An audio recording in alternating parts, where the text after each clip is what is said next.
Hello everyone. आज का हमारा टॉपिक है न्यूरॉन। न्यूरॉन पढ़ने से पहले हमें थोड़ा सा नर्वस सिस्टम के बारे में जानना होगा। नर्वस सिस्टम को हम 2 पार्ट्स में डिवाइड कर सकते हैं, सेंट्रल नर्वस सिस्टम और peripheral nervous system. Central nervous system के अंतर्गत हमारे ब्रेन और स्पाइनल कॉर्ड आएगा, जो बीच में केंद्र में हमारे शरीर के केंद्र में ब्रेन और स्पाइनल कॉर्ड होते हैं, तो इसलिए इसको सेंट्रल नर्वस सिस्टम कहा जाता है। उसके अलावा जो तंत्रिकाओं का जाल होता है पूरे शरीर में, ब्रेन और स्पाइनल कॉर्ड के अलावा, उनमें जो उन्हें पेरिफेरल नर्वस सिस्टम कहा जाता है। तो इसमें हम आज न्यूरॉन के बारे में पढ़ेंगे और सेंट्रल नर्वस सिस्टम और पेरिफेरल नर्वस सिस्टम के बारे में बाद में पढ़ेंगे। तो न्यूरॉन जो तंत्रिका तंत्र की सबसे छोटी इकाई होती है, मतलब हमारे शरीर में बहुत सारे न्यूरॉन होते हैं। कुछ न्यूरॉन या बहुत सारे न्यूरॉन आपस में मिलकर एक तंत्रिका बनाते हैं और बहुत सारी तंत्रिकाओं का जाल जो होता है उसे हम तंत्रिका तंत्र कहते हैं। तो सबसे पहले हम न्यूरॉन के बारे में पढ़ रहे हैं। न्यूरॉन इसकी सबसे छोटी इकाई है। इसकी खोज सबसे पहले सैंटियागो रोमानी काजल द्वारा की गई थी। इसके अंतर्गत हम क्या क्या चीज़ें पढ़ेंगे? हम सबसे पहले न्यूरॉन के टाइप्स, स्ट्रक्चर एंड फंक्शन के बारे में पढ़ेंगे। उसके बाद हम नर्व इम्पल्स के बारे में या तंत्रिका आवेग के बारे में पढ़ेंगे कि किस तरीके से जो नर्व इम्पल्स, किस तरीके से एक न्यूरॉन से दूसरे न्यूरॉन में जो आवेग है वो पहुंचता है। उसके बाद हम सिनेप्स के बारे में पढ़ेंगे और इसके फंक्शन के बारे में पढ़ेंगे। उसके बाद में हम न्यूरोट्रांसमीटर के बारे में पढ़ेंगे कि एक न्यूरॉन से दूसरे न्यूरॉन में इंफॉर्मेशन कैसे पहुंचती है। तो ये सारे टॉपिक हम एक एक करके पढ़ेंगे। तो हम सबसे पहले बात करते हैं न्यूरॉन की स्ट्रक्चर, उसके टाइप्स और उसके फंक्शन के बारे में। तो सबसे पहले हम इसके बारे में ये पढ़ लेते हैं कि न्यूरॉन जो है वो तंत्रिका तंत्र की सबसे छोटी इकाई है। इसके द्वारा क्या किया जाता है, बहुत सारे जो स्टिमुलस होते हैं उनको इलेक्ट्रिकल इम्पल्स में बदला जाता है। जैसे मैंने आपको बताया था कि जब भी हमारे सामने कोई उद्दीपक आएगा, उस उद्दीपक को क्या करेंगी, ब्रेन तक पहुंचाने का काम क्या करेंगे, उसको रिसेप्टर जो होंगे, रिसेप्टर सेल्स होंगी, वो उनको ब्रेन तक पहुंचाने का काम करेंगी और फिर ब्रेन से जो इन्फॉर्मेशन लेकर आएंगे वो इफेक्टर सेल्स होंगी।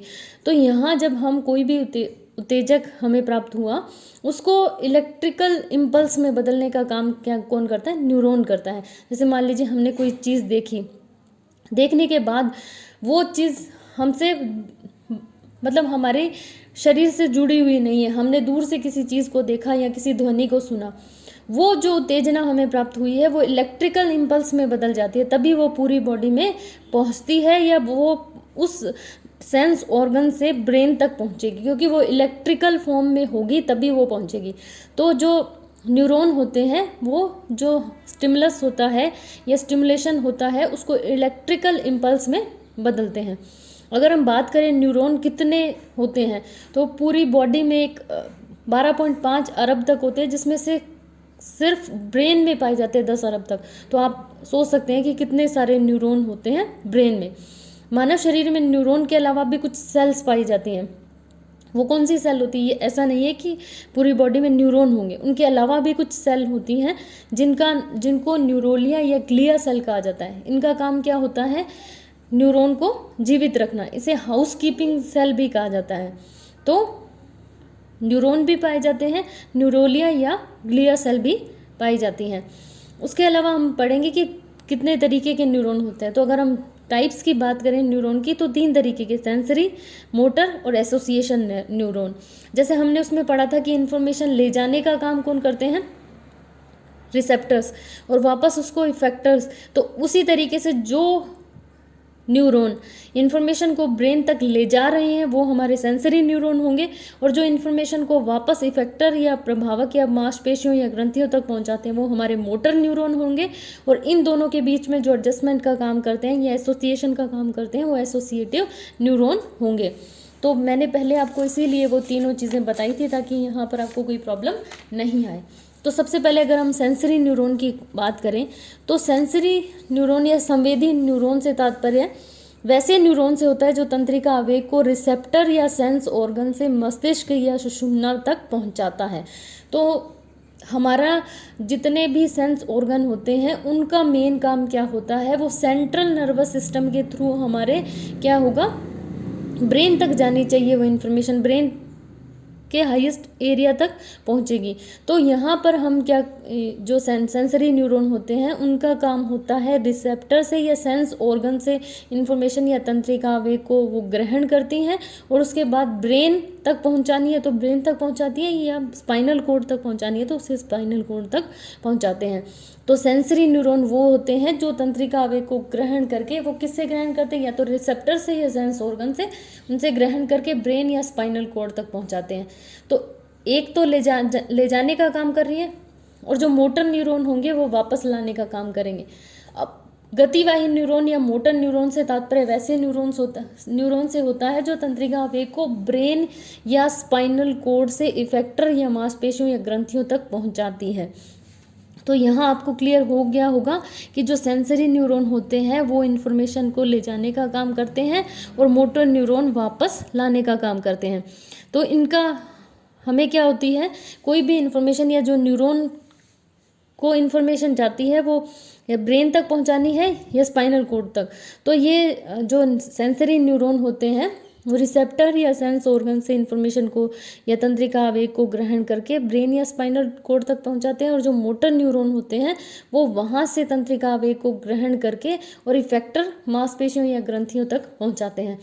मान लीजिए हमने कोई, जैसे मैंने उस दिन आपको एग्जाम्पल दिया था कि मान लीजिए मैंने आपको कहा कि लाइट आप ऑन कर दीजिए, तो यहाँ पर जो इन्फॉर्मेशन गई वो सेंसरी न्यूरॉन के थ्रू गई, उसके बाद मोटर न्यूरॉन के थ्रू वापस आपकी मांसपेशियों, आपको कौन सी मांसपेशियाँ यूज़ करनी होंगी, आपको हाथ से लाइट ऑन करनी होगी, आपको चल कर जाना होगा, तो एक ही साथ इन्फॉर्मेशन आपके हाथों या पैरों की मांसपेशियों तक पहुँचेगी और आप वो उस एक्शन को या रिस्पॉन्स को करेंगे। थर्ड जो न्यूरॉन होते हैं ये केवल ब्रेन या स्पाइनल कॉर्ड में ही पाए जाते हैं।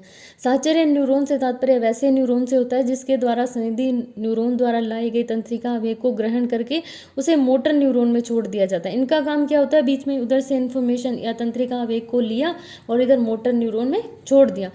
तो ये एक तरीके से बीच में साहचर्य स्थापित करने का काम करती हैं, इसलिए इनको एसोसिएशन न्यूरॉन कहा जाता है। तो ये हो गए टाइप्स, 3 तरीके के होंगे।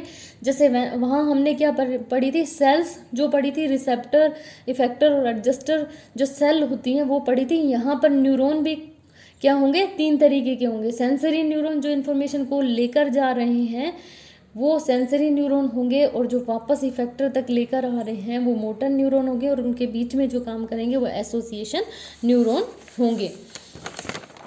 उसके बाद है स्ट्रक्चर ऑफ न्यूरॉन। न्यूरॉन की संरचना कैसी है, न्यूरॉन दिखता कैसा है।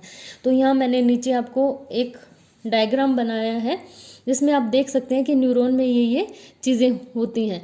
तो सबसे पहले अगर हम देखें तो न्यूरॉन में 3 भाग होते हैं न्यूरॉन के। सबसे पहला जो होता है वो है डेंड्राइट या शाखिका। इसको शाखिका क्यों बोला जाता है, क्योंकि ये देखिए ये वाली संरचना जो है वो आपको ऐसे लग रही होगी कि ये पेड़ है कोई और उसकी टहनियाँ, इसलिए इनको डेंड्राइट्स बोला जाता है। शाखिका का आकार पेड़ की टहनियों या शाखाओं के समान होता है, जिसमें कई छोटी छोटी उपशाखाएं भी होती हैं। जैसे ये शाखा है और ये उपशाखाएं हैं। शाखिका न्यूरॉन का एक प्रधान हिस्सा या भाग होती है। हम देख सकते हैं कि इसमें इसका जो मेन पोर्शन होता है वो डेंड्राइट्स या शाखिका होती है, और इनका काम क्या होता है, दूसरे न्यूरॉन से आने वाली तंत्रिका आवेग को ग्रहण करके उसे कोश शरीर तक या सेल बॉडी के भीतर भेजना होता है। अब ये वाला एरिया शाखिकाएं हैं और ये बीच का जो एरिया है वो है कोश शरीर। तो इसका काम क्या होता है, दूसरे न्यूरॉन से इन्फॉर्मेशन को लिया और यहाँ पर भेजा। दूसरे न्यूरॉन से क्यों, क्योंकि हमने अभी क्या पढ़ा था कि अकेले ब्रेन में अगर हम बात करें तो 10 अरब न्यूरॉन पाए जाते हैं। तो ये 10 अरब न्यूरॉन एक दूसरे से इस तरीके से जुड़े हुए होते हैं। एक न्यूरॉन के जो एंड ब्रश होंगे उनके पास यहाँ पर दूसरा न्यूरॉन आएगा, ठीक है। तो यहाँ से इन्फॉर्मेशन या तंत्रिका आवेग जो होगा वो इस तरीके से आगे बढ़ता है और यहाँ पर दूसरे न्यूरॉन का डेंड्राइट्स आ जाते हैं, जहाँ से जो तंत्रिका आवेग है वो दूसरे न्यूरॉन में पहुँचता है। फिर उसके बाद उससे तीसरे न्यूरॉन में, चौथे न्यूरॉन में, इस तरीके से तंत्रिका आवेग आगे जाता है। तो इसका काम क्या होता है, जो इसके पहले न्यूरॉन है, जैसे ये मान लीजिए ये न्यूरॉन है, यहाँ से इन्फॉर्मेशन को लिया और इसको यहाँ पर भेजा। उसके बाद अगर हम बात करें दूसरा जो इसका पार्ट होता है वो है सेल बॉडी या कोश शरीर। सेल बॉडी जो है वो न्यूरॉन का दूसरा प्रमुख भाग है, इसे सोमा भी कहा जाता है। ये न्यूरॉन का जीव होता है। कहने का मतलब अगर ये जीवित है तो हमारा न्यूरॉन भी जीवित है, अगर ये जीवित नहीं है या सही नहीं है तो हमारा न्यूरॉन भी सही नहीं होगा, न्यूरॉन भी खत्म हो जाएगा।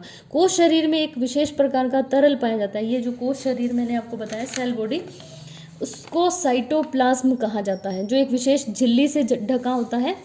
कोश शरीर के बीच में केंद्रक होता है जो उसका मुख्य भाग होता है। ये देखिए, ये जो हमने स्ट्रक्चर अभी आपको बताया, ये बीच में केंद्रक है।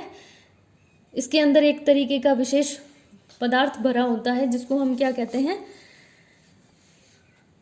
साइटोप्लाज्म कहा जाता है। और ये साइटोप्लाज्म एक विशेष झिल्ली से ढका हुआ होता है और इसके बीच में ये जो केंद्रक होता है, ये बीच में आप देख रहे हैं, ये केंद्रक जो है ये इसका प्रमुख भाग होता है। न्यूरॉन का बहुत जो इम्पोर्टेंट पार्ट होता है वो ये केंद्रक होता है। और ये जो सेल बॉडी है इसको इसके प्राण या इसके जीव कहा जाता है कि ये अगर सही है तो न्यूरॉन सही है, अगर ये सही नहीं है तो न्यूरॉन भी सही नहीं होगा, ये न्यूरॉन की मृत्यु हो जाएगी। और इसके दो काम होते हैं। जो सेल बॉडी है उसका क्या काम होता है, डेंड्राइट्स के द्वारा लाई गई तंत्रिका आवेग को ग्रहण करना, उसे आगे बढ़ाना, और दूसरा है तंत्रिका कोश को स्वस्थ और जीवित रखना। तो ये क्या करता है, जो सेल बॉडी है, दूसरा पार्ट जो हमने पढ़ा, यहाँ तक इन्फॉर्मेशन आ गई थी, यानी शाखिका से इन्फॉर्मेशन लेने का काम भी यही करेगा और उसके बाद उसको आगे पहुँचाने का काम भी यही करेगा। तो सबसे पहले हमने डेंड्राइट्स पढ़े जो दूसरे न्यूरॉन से इन्फॉर्मेशन लेगा, और सेल बॉडी क्या होगा, डेंड्राइट से इन्फॉर्मेशन लेकर आगे पहुंचाएगा। तो ये इसका इम्पोर्टेंट काम होता है। दूसरा तंत्रिका कोश को जीवित रखना भी इसका काम होता है, क्योंकि ये सबसे इम्पोर्टेंट पार्ट है न्यूरॉन का। उसके बाद है एक्सन। न्यूरॉन के उस भाग को एक्सन कहा जाता है जो सेल बॉडी से निकलकर आगे की तरह लंबवत बढ़ा हुआ होता है। ये छोटा भी होता है और काफ़ी लंबा भी होता है। अधिकतर न्यूरॉन का जो एक्सन है वो बहुत एक पतला या परंतु मोटे आवरण से ढका हुआ होता है जिसे माइलिन शीथ कहा जाता है। ये देखिए, ये जो सेल बॉडी के बाद में ये जो लंबी इस तरीके की संरचना बनी हुई होती है इसको एक्सन कहा जाता है। और ये जो ऊपर इसके एक शीथ होती है जिसे हम माइलिन शीथ कहा जाता है, ये इसके ऊपर की जो है ये माइलिन शीथ है। ये जो ऊपर माइलिन शीथ होती है ये कंटिन्यूस ना होके बीच बीच में, देखो ये आपको दिख रहा होगा कि बीच बीच में से दबी हुई है। तो ये क्या है, कंटिन्यूस नहीं होती। इस तरीके से नहीं कि ये एक्सन जो है वो इस तरीके से सीधा है, ऐसा नहीं होता है। ये बीच बीच में से इस तरीके से दबी हुई होती है। ये दबी हुई इसलिए होती है ताकि तंत्रिका आवेग है वो आसानी से चला जाए। किस तरीके से, जैसे आपने कभी देखा होगा हम किसी लिक्विड चीज़ को या किसी पानी की पाइप को अगर हम दबाते हैं तो इसमें पानी एकदम से प्रेशर से जाता है। उसी तरीके से जो तंत्रिका आवेग है, अगर एक्सन जो बीच बीच में से दबा हुआ है अगर इस तरीके से होता है तो वो इन्फॉर्मेशन क्या होती है, या तंत्रिका आवेग है वो अच्छी तरीके से आगे बढ़ पाता है। तो इस वजह से क्या होता है, ये माइलिन शीथ इस बीच बीच में से थोड़ी दबी हुई सी होती है। यहाँ पर आप देख सकते हैं ये आवरण जो ये माइलिन शीथ मैंने आपको बताई थी ये कंटिन्यूस ना होकर प्रत्येक 2-2 मिलीलीटर पर काफ़ी पतली होकर दबी दबी सी होती है। अगर आवरण सतत होता है तो तंत्रिका आवेग का प्रवाह ठीक ढंग से नहीं हो पाता है, क्योंकि अगर ये सीधा रहे तो जो तंत्रिका आवेग है वो फ्लो के साथ आगे नहीं बढ़ पाता है। प्रत्येक एक्सोन के अंतिम छोर पर अनेक छोटे छोटे तंतु होते हैं जिन्हें एंड ब्रश या एंड प्लेट कहा जाता है। ये जो लास्ट में आप देख रहे हैं ये जो इस तरीके की संरचनाएं होती हैं इनको एंड ब्रश या एंड प्लेट कहा जाता है। ये न्यूरॉन का तीसरा पार्ट होता है। जैसे तीसरा पार्ट जो ये है एक्सन, उसके लास्ट में जाके ये जो एंड ब्रश होते हैं जो इसी का पार्ट होते हैं, एक्सन के साथ जुड़ा हुआ पार्ट होता है। सबसे पहला डेंड्राइट्स, दूसरा सेल बॉडी और तीसरा एक्सन, और इसके लास्ट में जो होते हैं वो एंड ब्रश या एंड प्लेट भी इनको कहा जाता है। अनेक एक्सन एक साथ मिलकर एक तंत्रिका का निर्माण करते हैं। ये भी मैंने आपको बताया था कि ये बहुत सारे आपस में मिलकर एक तंत्रिका का निर्माण करेंगे और बहुत सारी तंत्रिकाएं आपस में मिलकर तंत्रिका तंत्र का निर्माण करती है। न्यूरॉन हमेशा सूचनाओं को एक ही दिशा में प्रवाहित करते हैं। सूचनाएं शाखिका से प्रारंभ होकर सोमा से होते हुए एक्सन और एक्सन से एंड ब्रश तक जाते हैं। ये मैंने बताया था, इसमें हमेशा इन्फॉर्मेशन या तंत्रिका आवेग किस तरीके से जाएगी, पहले डेंड्राइट्स, उसके बाद सोमा, सोमा से एक्सन और उसके बाद एंड ब्रश। हमेशा तंत्रिका आवेग का संचालन इसी तरीके से ही होगा, इस तरीके से जाएगी। ठीक है, उसके बाद एक्शन जो है उसके दो काम होते हैं, कौन कौन से? वही होगा, पहले वाले से इन्फॉर्मेशन लेंगे और दूसरे तक इन्फॉर्मेशन पहुंचाएंगे।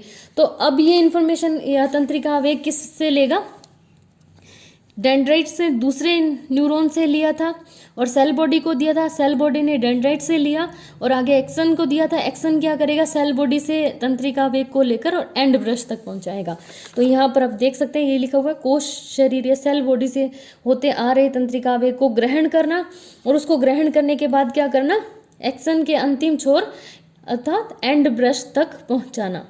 तो ये आपको क्लियर हो गया होगा। ये 3 पार्ट होते हैं न्यूरॉन के, जो डेंड्राइट्स जो होंगी वो दूसरे न्यूरॉन से तंत्रिका आवेग को ग्रहण करेंगी और आगे सेल बॉडी में भेजेंगी। सेल बॉडी जो है वो डेंड्राइट से तंत्रिका आवेग को या नर्व इम्पल्स को लेगा और आगे एक्सन तक भेजेगा। एक्सन डेंड्राइट सेल बॉडी से तंत्रिका आवेग को ग्रहण करेगा और एंड ब्रश तक भेजेगा। तो ये क्या होता है? तंत्रिका आवेग को में एक तरीके से संचरण का काम करती हैं कि एक न्यूरॉन से दूसरे न्यूरॉन तक इन्फॉर्मेशन पहुंचाने का काम करते हैं। तो ये आपके स्ट्रक्चर भी कंप्लीट हो गया। इस तरीके से आपको ये डायग्राम भी बनाना होगा जिसमें आप क्लियरली देख सकते हैं कि ये 3 पार्ट्स यहाँ पर आपके क्लियर हो गए। ये केंद्रक होता है, ये सेल बॉडी, ये कोश शरीर, ये शाखिकाएं होती है, ये एक्सन और ये एंड ब्रश। तो आपका क्वेश्चन बन सकता है न्यूरॉन पे, न्यूरॉन की संरचना और उसके कार्य बताइए, या न्यूरॉन की संरचना और उसके कार्य बताते हुए उसके प्रकार बताइए। तो इस तरीके से न्यूरॉन पर एक बड़ा क्वेश्चन भी आ सकता है और छोटा क्वेश्चन भी बन सकता है। तो मुझे लगता है कि आप लोगों को समझ में आ गया होगा, और अगर नहीं आएगा तो आप मुझे ग्रुप में, जिस ग्रुप में मैं शेयर करूँगी मैं वीडियो, उसमें आप एक मैसेज डाल सकते हैं कि हमें ये नहीं समझ में आया, तो मैं वापस से आपको समझा दूँगी। इसके अलावा मैं इसका PDF भी शेयर कर दूँगी, तो आपको और भी क्लियर हो जाएगा। Thank you.